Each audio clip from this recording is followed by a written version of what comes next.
Hello friends, जय हिंद साथियों। कैसे हो आप सब? हमें आशा है कि आप सब खुश होंगे, अच्छे होंगे और आपकी तैयारी सही अच्छे ढंग से चल रही होगी। आज हम लेकर उपस्थित हैं यूपी विद्या ज्ञान प्रारंभिक प्रवेश परीक्षा के लिए प्रैक्टिस सेट नंबर 4 और आप सभी की तैयारी को मजबूत शानदार करने के लिए लगातार हम प्रैक्टिस सेट इसी तरह से लाते रहेंगे। तो अभी चैनल को सब्सक्राइब करें और क्लास ज्वाइन नहीं किया तो क्लास को ज्वाइन कर लें। निम्नलिखित में से कौन सा फर्स्ट क्वेश्चन है, निम्नलिखित में से कौन सा कथन वृत्त के लिए सही नहीं है? अब देखिए, सबसे पहले तो आपके यानी माइंड में ये आ जाना चाहिए, दिमाग में ये कि वृत्त होता क्या है।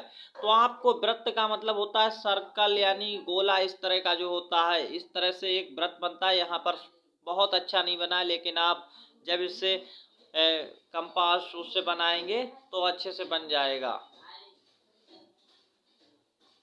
आगे क्या कहा गया है इसके बारे में, फर्स्ट क्वेश्चन है वृत्त के बारे में सही नहीं है वो ढूंढना है जो सही नहीं है। वृत्त की सबसे बड़ी जीवा उसका व्यास होती है। देखिए जीवा क्या होती है, इस तरह से जो लाइन इसके अंदर खींची होती है उसे जीवा कहते हैं। समझ आ रहा? यानी एक सीधी रेखा खींच रही हो जिससे ये परिधि मिल रही हो तो उसे क्या कहते हैं, हम जीवा कहते हैं। और सबसे बड़ी जीवा वृत्त के अंदर क्या उसका व्यास होती है, तो एकदम सही बात है। ये सबसे जो बड़ी जीवा होगी वो उसी यानी उस वृत्त का क्या हो जाएगी, व्यास हो जाएगी। सही बात है। ये तो हमें चाहिए था, सही नहीं है तो ये वाला तो हम लेंगे नहीं, यानी ये तो आप काट दीजिए। अगला, वृत्त की त्रिज्या व्यास की दोगुनी होती है। तो ये बात यहाँ पर देखिए सही नहीं लिखी है। त्रिज्या क्या होती है किसी वृत्त के अंदर, इस तरह से अगर है तो ये यानी त्रिज्या होती है। और व्यास क्या होता है, व्यास जो है देखिए, व्यास यानी यहाँ पर अच्छे से समझ लीजिए, व्यास होता है त्रिज्या का दोगुना, यानी इतना पूरा, ये यहाँ से यहाँ तक, ये आप जो देख रहे हैं यहाँ तक, ये क्या होगा हमारा, ये होता है व्यास। तो त्रिज्या तो इसकी आधी थी, यहाँ तक त्रिज्या आधी थी तो व्यास क्या है, व्यास दोगुना होता है। ये बात यहां पर देख रहे हैं, लेकिन यहाँ उल्टा कहा गया है, वृत्त की त्रिज्या व्यास की दोगुनी होती है। अगर व्यास तो ये पूरा इतना होता है, मान लीजिए यहाँ से यहाँ तक, तो त्रिज्या क्या इसकी दोगुनी, अब त्रिज्या क्या बाहर निकल जाएगी, तो ये गलत है, यानी यही सही नहीं है। तो हमारा दूसरा वाला तो हमें मिल चुका है जो सही नहीं है। और अगला देखेंगे, वृत्त का व्यास, तीसरा वाला देखिए, वृत्त का व्यास त्रिज्या का दुगना होता है। तो देखिए वृत्त का व्यास जो है त्रिज्या का दुगना होता है, एकदम सही बात है, इसे हम नहीं लेंगे इसलिए। अब अगले क्या कहा गया है, किसी वृत्त में अनिश्चित त्रिज्याएं खींची जा सकती हैं। देखिए किसी वृत्त है तो यहाँ पर अगर पॉइंट है उसका तो हम इधर इधर इधर ऐसे अनिश्चित त्रिज्याएं खींच सकते हैं, ये सही बात है। अनिश्चित पता नहीं कितनी भी, हम अनिश्चित, कोई यहाँ निश्चित संख्या नहीं है, कितनी भी त्रिज्याएं खींच सकते हैं। समझ आ गया होगा आपको। तो अब इस क्वेश्चन का आंसर देखिए, ये वाला भी सही है और यहाँ देखिए कौन सा सही अभी निकला था, ये यहाँ पर निकला था सही और ये सही निकला था। तो यहाँ पर सही नहीं, कौन सा सही नहीं है, ये वाला गलत निकला और गलत ही हमारा आंसर हो जाएगा। वृत्त की त्रिज्या व्यास की दुगनी होती है, आंसर हो गया यहाँ पर दो वाला, और दो वाला ए के साथ है, ये इस क्वेश्चन का राइट आंसर हो जाएगा। तो आई होप कि आपको ये समझ आ रहा होगा और ये कॉपी पेन पर आप लिखते हुए चलिए, अच्छे से समझते हुए चलिए, क्योंकि यही क्वेश्चंस आपके एग्जाम में कहीं ना कहीं ये बहुत ही यहाँ पर मेहनत करके क्वेश्चंस बनाए जाते हैं, बहुत ही यहाँ पर सोच समझकर। और ऐसे ही क्वेश्चन जो है संभवतः आपकी यूपी विद्या ज्ञान की परीक्षा में पूछे जाएंगे। 1 किलोमीटर में मीटर रिक्त स्थान के लिए उचित विकल्प का चयन करें। 1 किलोमीटर में कितने मीटर होते हैं ये पूछा गया है। तो सिंपल ही क्वेश्चन है, कोई ज़्यादा कठिन नहीं है, आपको ये बिल्कुल एकदम याद रखना है। 1 किलोमीटर में कितने मीटर होते हैं, तो 1000 मीटर होते हैं, ये बात याद रखिएगा। समझ आ गया। अगर इसे कहा जाए कि सेंटीमीटर में बदलिए, तो देखिए सेंटीमीटर में बदलने के लिए फिर हमें क्या करना पड़ेगा, 100 से गुणा करनी पड़ेगी, क्योंकि 1 मीटर में 100 सेंटीमीटर होते हैं। तो इस तरह से अगर सेंटीमीटर यहाँ लिख देगा तो हमें ये लिखना पड़ेगा, 1 के आगे 5 जीरो। समझ आ गया होगा। तो अभी हमारा केवल मीटर वाला पूछ रहा है, तो 1 के आगे 3 जीरो वाला आंसर हो जाएगा 20 क्वेश्चन का राइट आंसर। नेक्स्ट क्वेश्चन, और एकदम यहाँ पर यूपी विद्या ज्ञान के अनुरूप बनाए गए क्वेश्चंस हैं। तो लगातार आप सभी लोग क्लास को लाइक करके दोस्तों के साथ शेयर कर देंगे और चैनल को सब्सक्राइब कर लेंगे। और अभी तक जिन्होंने क्लास ज्वाइन नहीं किया है वो फटाफट से क्लास ज्वाइन कर लें, क्योंकि अभी यहाँ पर ऑफर चल रहा है, फिर ये ऑफर चला जाएगा। निम्न नंबर कार्ड को ध्यान से देखिए, ये नंबर कार्ड आपको दिया गया है और साथ ही साथ अब आपसे क्या कहा गया है, यदि उपरोक्त कार्डों को केवल एक बार उपयोग किया जाए तब 5 से विभाजित होने वाली कितनी 4 अंकीय संख्याएं बनाई जा सकती हैं। आपको इस क्वेश्चन का सही आंसर करना है। क्या हो जाएगा, देखिए सही आंसर देना है। और यहाँ पर अब आपको देखिए नंबर कार्ड ये जो दिया गया है, 2 है, 0 है, 4 है, 1 है, इससे 5 से विभाजित होने वाली 4 अंकीय संख्या है। 5 से विभाजित जब होती, जब अंतिम अंक या तो 0 हो या फिर 5 हो तभी विभाजित होगी। तो देखिए हम कैसे इसको विभाजित करेंगे। 5 से विभाजित होने वाली संख्या है, यहाँ पर 5 कहीं नहीं तो अंत में 0 आना ही आना चाहिए हर बार। तो देखिए एक बार हम ऐसे लिखेंगे 1, 2, 4 और 0। इस तरह से हमारी एक संख्या बन गई। दूसरी संख्या बनाएंगे, देखिए 1 यहीं पर रहेगा, 4 इधर आ जाएगा, 2 इधर हो जाएगा, इस तरह से बन गई। अगली संख्या देखिए कैसे बनेगी। अब 1 तो यहाँ पर हम ले चुके, अब देखिए 2 को हम पहले लेंगे, 2 को पहले लेंगे तो 1 इधर हो जाएगा, 4 इधर हो जाएगा, इस तरह से। फिर देखिए हम 2 को लेंगे और 4 इधर हो जाएगा, 1 इधर हो जाएगा, ऐसे बन जाएगा। अगला देखिए हमारा क्या बन जाएगा, ध्यान से देखिए। अब यहाँ पर हम लेंगे 4 को, 4 इधर रखेंगे तो देखिए एक बार हमारी संख्या कैसे बनेगी। 4 के बाद देखिए 1 इधर रखेंगे, 2 इधर, 0 ऐसे, तो एक संख्या ये बन गई। फिर देखिए हम क्या करेंगे, अगली संख्या कैसे बनेगी, 4, 2, 1 और 0। अब यहाँ पर मुझे लगता है कोई संख्या नहीं बन पाएगी, समझ आ रहा होगा आपको। तो इतनी संख्याएं हमारी बनने वाली थी, गिन सकते हैं इन्हें कितनी है, जो यहाँ पर 5 से विभाजित होंगी, 3, 4, 5 और 6। कितनी संख्याएं बनी, 6। आंसर हो जाएगा बी वाला। इस तरह से आप संख्याएं बनाएंगे। 5 से विभाजित कौन सी संख्या होती है, जिसके अंत में 0 हो या फिर अंत में 5 हो। 5 तो कहीं आया नहीं था तो फिर 0 वाली हमने बनाई और 6 संख्याएं बनी है टोटल, 4 अंकीय। केवल एक बार प्रयोग करना था। ये कारणों नहीं, ये कार्डो लिखा था, गलत आ गया है, टाइपिंग एरर है। देखिए काफी सारे बच्चे यहाँ पर इससे ये जो लिखा गया है ये क्या है, कार्डो था। इस तरह से जो कार्ड ये है इसी का कार्डो लिखा था। नेक्स्ट क्वेश्चन है, किसी गांव की जनसंख्या इतनी दी गई है 26,904। सर्वे में पता चला कि प्रत्येक 12 व्यक्तियों पर 2 अशिक्षित हैं, तो गांव में कुल कितने अशिक्षित हैं आपको ये बताना है। अच्छा क्वेश्चन है, देखिए कैसे ज्ञात करेंगे। आप ये समझिए जब 12 व्यक्तियों पर 2 अशिक्षित हैं, 12 पर 2 हैं, देखिए 12 पर कोई चीज़ अगर 2 है तो यहाँ 6 पर कितनी हो जाएगी, 6 पर 1 हो जाएगी। ये बात समझ आ रही है, और 6 पर 1 हो जाएगी तभी तो यहाँ 2 हो पाएंगी। इधर देखिए 2 हो रहा है, इधर 12 हो रहा है, समझ आ रहा होगा। 6 पर 1 है और 6 पर 1 है, तभी तो यहाँ पर 12 और 12 पर 2। तो अब आपको ये पता चल गया 6 लोगों पर 1 लोग अनपढ़ है, अशिक्षित है। तो अब कैसे निकालेंगे क्वेश्चन का आंसर। देखिए कुल जनसंख्या इतनी दी है गाँव की, इसमें यानी इस वाली जनसंख्या पर कितने यहाँ पर अनपढ़ होंगे ये पता करना है। तो देखिए हम इसे क्या करते हैं, 6 से भाग कर दें तो हमारा वो निकल कर आ जाएगा कितना यहाँ पर अशिक्षित यानी व्यक्तियों की जनसंख्या है। तो देखिए 6 से जैसे ही भाग करेंगे 4 बार में कटेगा यहाँ पर 6 चौक 24 और यहाँ पर 2 बचेगा, 29 हो जाएगा। 29 में 6 चौक 24 फिर से, तो यहाँ पर 5 और 50 हो जाएगा, 6 अट्ठो 48 होता है। फिर 2 बचेगा और यहाँ पर 4 पहले से 24, 6 चौक 24। आंसर क्या आ रहा है, 4 4 8 4, 4 4 8 4 सी वाला आंसर आ रहा है 4484। और बाकी के सारे आपको केवल कंफ्यूजन पैदा करने वाले हैं, सही आंसर सी वाला हो गया। नेक्स्ट क्वेश्चन आ चुका है स्क्रीन पर, बहुत ही अच्छा क्वेश्चन है। क्या कहा गया है, देखिए संख्या दी गई है आपको, ये कितना दिया गया, 24,004 में अंक 4 के दोनों स्थानीय मान का गुणनफल होगा। अब देखिए दोनों, कल हमने आपको बताया जब स्थानीय मान निकालना हो तो हमें क्या देखना होता है, 4 देखना होता है। उसके इस साइड यानी इस साइड देखेंगे क्या यहाँ पर कोई अंक है दाईं साइड या नहीं है उसके दाईं साइड? कोई अंक नहीं है तो कोई जीरो नहीं लगाएंगे। अब देखिए इस वाले 4 का स्थानीय मान 4 लिखिए पहले, फिर ये देखिए कितने अंक इसके पीछे हैं दाईं साइड, 1 2 3, 3 अंक हैं तो 3 जीरो लगा दो, बस आंसर यानी स्थानीय मान निकल गया। आपसे कहा गया इन दोनों स्थानीय मान का गुणनफल होगा, गुणनफल यानी इनकी गुणा करनी है, गुणा करेंगे। देखिए 4 की गुणा 4000 से, 4 चौक होता है 16, 3 जीरो आगे लगाएंगे, गुणा हो गई तो आंसर क्या आ जाएगा 16,000। ये समझ आ गया आपको? सी वाला यहाँ पर ये केवल आपको कंफ्यूजन कर रहा है, 1600 लिखा है 16,000 नहीं है, समझ आ गया होगा आपको, ऐसे करना होता है। नेक्स्ट क्वेश्चन, और क्वेश्चन समझ आ रहे हैं तो लाइक और कमेंट्स करके जरूर बताइएगा कि क्लास आपको कैसी लगी। आप कमेंट्स नहीं करते हैं, सबसे बड़ी वजह है।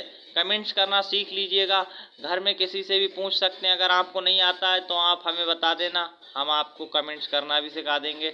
नीचे की साइड एक लिखा रहता है कमेंट्स, इस जैसे कि आपको बता ही देते हैं। ये जो हमारी वीडियो क्लास देख रहे हैं इसके नीचे देखिए एक हाथ का इस तरह से लाइक का, एक नीचे ये डिसलाइक का बटन बना रहता है, यहाँ पर देखिए और सारे बटन होते हैं इस तरह से, और यहीं पर एक नीचे होता है कमेंट सेक्शन यहाँ पर, तो ऐसे उसको टच करेंगे, उसमें फिर कुछ भी लिखकर भेज सकते हैं, और लिखा भी रहता है कि कमेंट्स करिए, ऐसा कुछ उस पर लिखा रहेगा कमेंट्स फॉर, इस तरह से। तो नेक्स्ट क्वेश्चन है, निम्नलिखित संख्या अनुक्रम का अगला पद होगा। अगला पद इसका क्या होगा? देखिए पहले 1 था, फिर 3 आया, फिर यहाँ 7 आया, फिर 13 और फिर 21। क्या हो रहा है ये आपको समझना चाहिए। देखिए 1 में 2 जोड़ दिया गया तो कितना हो गया 3, 3 में यहाँ पर 4 जोड़ा गया 7 हो गया, 7 में कितना यहाँ पर जोड़ा गया तो 7 में देखिए 6 जोड़ा गया, फिर कितना जोड़ा गया, फिर आप देखेंगे 8 जोड़ा गया है। तो अब कितना जोड़ा जाएगा, पहले 2, फिर 4, फिर 6, फिर 8, अब 10 की बारी है, 10 जोड़ दो, आंसर क्या हो जाएगा 21 में जैसे ही 10 जोड़ेंगे तो 31 आ जाएगा। कहाँ पर है सी इस क्वेश्चन का? बहुत ही अच्छा क्वेश्चन होता है, इस तरह से करना होता है। आपको इन दो के बीच का अंतर, इन दो के बीच का अंतर निकालना होता है। देखिए अंतर 2 था, इनके बीच अंतर 4 का था, इनके बीच अंतर कितना था, अंतर का मतलब बड़ी संख्या में से छोटी घटाकर देख लो, ऐसे ही फिर बड़ी में से फिर छोटी घटाकर देख लो। तो यहाँ पर जितने, अब देखिए 2 का, 4 का, 6 का, 8 का, तो अगली बार 10 का होना चाहिए, और 10 का होना चाहिए तो 10 इसमें जोड़ दो तभी 31 हो जाएगा। अब देखिए इनके बीच का अंतर कितना है 10 है, इस तरह से आंसर आया। निम्नलिखित अनुक्रम का अगला पद होगा। देखिए ये जो अनुक्रम है आप कमेंट सेक्शन में फटाफट से आंसर करके हमें आंसर बताते रहिएगा, क्या आंसर आ जाएगा। अनुक्रम का अगला पद बताना है और अगले 2 पद ज्ञात करने हैं। आंसर में भी 2 पद दे रखे हैं, 1 पद खाली 2 पद खाली। तो यहाँ पर देखिए पहले ए बी है, फिर सी डी है, फिर ई एफ है। अब यहाँ पर देखिए और एक एक साथ जुड़े जुड़े आ रहे हैं, जुड़े जुड़े। फिर देखिए 5 था, 10 था, 15 था। अब बारी यहाँ पर कितने की आएगी तो आप कहेंगे देखिए पहले 5, फिर 10, फिर 15, फिर अब कितना होगा तो यहाँ पर 20 हो जाएगा। और ये जुड़े जुड़े आ रहे हैं A B C D E F, तो यहाँ क्या आ जाएगा जी और एच। अब आपको पता चल गया एच और 20 आंसर है। इस तरह से कहाँ पर लिखा है तो देखिए यहाँ लिखा तो वैसा ही लेकिन ये गलत है, आगे पीछे कर दिया इसलिए।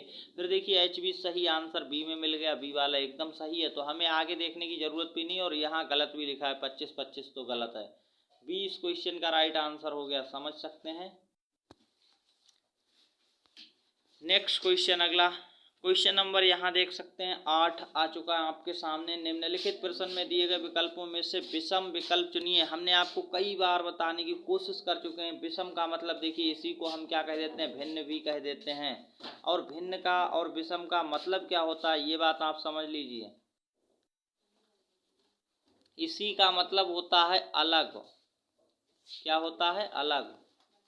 जो सबसे अलग हो, इन चारों में जो अलग है या भिन्न कहें या विषम कहें एक ही बात है। इनमें से अलग ढूंढना, विषम कहे तब भी अलग ढूंढना, भिन्न कहे तब भी अलग ढूंढना, इन चारों में अलग कौन सा है वो पता करना है। आंसर क्या हो जाएगा देखिए, आँख है, आँख से क्या काम करते हैं, देखने का कार्य करते हैं, ये तो बात आप समझ सकते हैं। और आँख कहाँ पर होती है तो आप सब लोग जानते हैं, हृदय, कान, नाक। देखिए अगर यहाँ अलग की बात करें तो अलग ऐसे पता करना थोड़ा मुश्किल है, क्योंकि ये सारे के सारे मानव शरीर के अंदर शरीर में होते हैं। कहाँ पर होते हैं? शरीर में होते हैं। लेकिन आप ये चीज़ देखिए, हृदय कहीं आपने हृदय कहीं देखा किसी का बाहर? आँख सभी ने देखी होगी, किसी की भी हो, आँख सभी को दिखाई पड़ जाती है, कान सभी को दिखाई पड़ जाते हैं, नाक सभी को दिखाई पड़ जाएगी। तो आँख, कान और नाक सभी को दिखाई पड़ते हैं, लेकिन हृदय जो है वो शरीर के अंदर होता है, आंतरिक पार्ट है। तो समझ पा रहे हैं, अंदर का पार्ट है शरीर, ये होता है इस तरह से। तो उसके अंदर हृदय रहता है। आँख बिल्कुल ऊपर दिखाई पड़ेगी, कान बिल्कुल ऊपर, नाक बिल्कुल ऊपर दिखाई पड़ेगी। समझ आ गया? और ये हृदय आंतरिक पार्ट है, इसलिए हृदय यहाँ आंसर हो जाएगा विषम। यानी ये क्या है? इन चारों में अलग था, इसी को हम विषम कहते हैं। ये बात समझ आ गई? नेक्स्ट क्वेश्चन, आंसर समझ आ गया होगा। इस क्वेश्चन का आंसर क्या होगा? कमेंट सेक्शन में आंसर फटाफट से देते रहिए। एक कागज के टुकड़े को नीचे दिए गए ढंग से मोड़ा जाता है, फिर एक छेद किया जाता है, कागज खोलने पर कैसा दिखेगा? तो देखिए यहाँ पर कागज का ये टुकड़ा है, इस तरह से पहले इसको ऊपर की साइड मोड़ दिया गया आधे कागज को, फिर जब आधा इतना बचा था तो इसको भी इधर की साइड मोड़ा गया, और जब मोड़कर इतना कागज बचा, देखिए इस तरह का बचा, तो इसको यहाँ पर छेद कर दिया, यानी कटिंग कर दी उसके अंदर, इस तरह से काट दिया। तो ये कह रहे हैं दोबारा से इसे अगर हम खोलेंगे तो देखिए इधर खोलेंगे तो इधर भी ये इस तरह से बन के आ जाएगा, और इधर भी ऐसे फिर नीचे बन के आ जाएंगे, तो 4 बने होंगे। लेकिन ये ऐसा कैसे बन जाएगा? जैसा है वैसा ही बनेगा, तो इसलिए तीसरा गलत है। ये ऐसा नहीं बनेगा इसलिए गलत, और ये ऐसा नहीं बनेगा इसलिए। बचा एक आंसर, चौथा वाला सही है। चौथा कहाँ है? डी में, तो सही आंसर आ चुका डी। इस तरह से करना होता है। नेक्स्ट क्वेश्चन की ओर चलेंगे। अगला क्वेश्चन है, आई होप कि आपको समझ आया होगा। नेक्स्ट क्वेश्चन में आपसे क्या कहा गया है? नीचे दी गई आकृति में कितने त्रिभुज हैं? दिए गए विकल्पों में से सही उत्तर का चयन करें। तो देखिए यहाँ पर त्रिभुज कितने हैं ये आपको पता करना है। तो काफ़ी सारे बच्चों को ये नहीं पता। त्रिभुज का मतलब जो 3 रेखाओं से मिलकर बना हो इस तरह का। तो देखिए एक यहाँ पर है, दूसरा यहाँ पर है, तीसरा यहाँ पर है, चौथा वाला यहाँ पर है, पांचवा यहाँ पर है, और छठा यहाँ पर है। तो 6 तो अभी एक एक करके आए। क्या अगर हम इन दो को ऐसे जोड़ दें तो ये त्रिभुज बनेगा? नहीं बन रहा है। क्या हम इधर ऐसे इस पार्ट को जोड़ेंगे? नहीं बनेगा। तो यहाँ देखिए 6 अभी हमने काउंट करे थे, कितने? 6। अगर देखिए हम इन दो पार्टों को जोड़ दें, किन्हें? ऐसे ऐसे, तो ये त्रिभुज नहीं बन रहा है। इसलिए या हम पूरे इस पार्ट को जोड़ दें, त्रिभुज नहीं बनेगा। तो केवल 6 है उत्तर बी वाला, और किसी को जोड़ने से नहीं बन रहा। सिंगल सिंगल हैं केवल, छोटे छोटे वाले ऐसे ऐसे ऐसे तो हैं। समझ आ गया? अगर हम इसको काट दें यहाँ से ऐसे ऐसे, तो यहाँ पर केवल 6 ही हैं। आंसर हो गया 6। आज का होमवर्क का क्वेश्चन, इससे पहले आप सभी को बता दें, विद्या ज्ञान परीक्षा 2024 सिलेक्शन बैच 2.0 कक्षा 6 के लिए प्रारंभिक परीक्षा आज ही ज्वाइन करें, घर बैठे तैयारी शुरू करें। बैच लेने के लिए व्हाट्सअप नंबर पर आपको मैसेज करना है। जो व्हाट्सअप नंबर दिया है इस पर एक मैसेज करेंगे कि सर हमें बैच लेना है, और यहाँ पर आपको बैच मिल जाएगा इसका। यहाँ पर इससे पहले आपको बता दें, मुख्य परीक्षा 2023 में 200 प्लस बच्चे पास हो चुके हैं इसी अंदाज में तैयारी कराने से। तो आप देख सकते हैं विद्या ज्ञान स्कूल प्रारंभिक परीक्षा 2023 में जो प्रारंभिक परीक्षा हुई थी विद्या ज्ञान के प्रवेश परीक्षा के लिए 2 पेपर देने होते हैं, एक पहला पेपर एक दूसरा। पहले पेपर में 800 से अधिक बच्चे पास हुए थे। तो देख सकते हैं किस तरह से यहाँ पर लगातार बच्चों का सिलेक्शन हुआ है, और इससे पहले भी काफ़ी सारे सिलेक्शन हुए हैं। जहाँ हम यहाँ अगर बताने बैठेंगे तो काफ़ी समय लगेगा। विद्या ज्ञान परीक्षा 2024 सिलेक्शन बैच 2.0 ऑनलाइन कोर्स में आपको क्या मिलेगा ये समझ लीजिएगा। यहाँ पर पिछले 3 सालों का रियल क्वेश्चन पेपर, विद्या ज्ञान OMR शीट, निजी प्लेलिस्ट और ग्रुप, और यहाँ 250 video class, practice set, PDF, इंतजार खत्म, 100% सफलता का प्रयास, प्रारंभिक परीक्षा निश्चित सफलता के लिए आज ही ज्वाइन करें। देखिए अभी ये जल्दी आओ जल्दी पाओ के अंतर्गत आपको केवल और केवल 999 में ना होकर के पूरा का पूरा जो बैच है वो यहाँ पर केवल 500 रुपये में मिल रहा है। कितने पर मिलेगा? अभी केवल 500 में, और ये किसी भी दिन बढ़कर क्या हो जाएगा 999 हो जाएगा। तो अभी यहाँ 50% का जो ऑफर चल रहा है इसका लाभ उठाएं, जल्दी आओ जल्दी पाओ, सीमित समय के लिए ऑफर है तो इसका लाभ उठा सकते हैं। वैच लेने के लिए व्हाट्सएप नंबर पर मैसेज करना है, ये जो व्हाट्सएप नंबर दिया है देख सकते हैं यहाँ पर, इस व्हाट्सएप नंबर पर मैसेज करना है तभी आपको बैच मिलेगा। बैच में आपको ये सारी चीज़ें मिलेंगी और ये अभी केवल 500 रुपये में मिल जाएगा। इसकी कीमत किसी भी दिन इसका प्राइस 999 हो जाएगा, समझ सकते हैं। तो अभी ऑफर का लाभ उठा सकते हैं।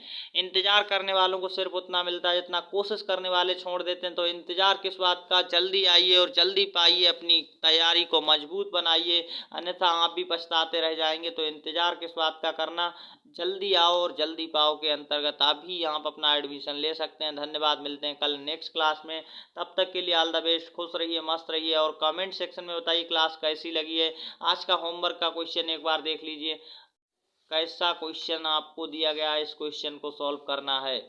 निम्नलिखित प्रश्न में दिए गए विकल्पों में से विषम विकल्प चुनिए, पंखा, कूलर, फ्रिज और प्रेस। आपको आंसर कैसे करना है, कमेंट सेक्शन में जाएंगे, HW लिखेंगे, उसके आगे आपको क्या लिखना है, HW लिखने के बाद आंसर ABCD में से जो भी है, फिर अपना नाम लिख देंगे और अपने ज़िले का नाम लिख देंगे। ये चीज़ें आपको लिखनी है, समझ आ गया। मिलते हैं नेक्स्ट क्लास में, तब तक के लिए धन्यवाद।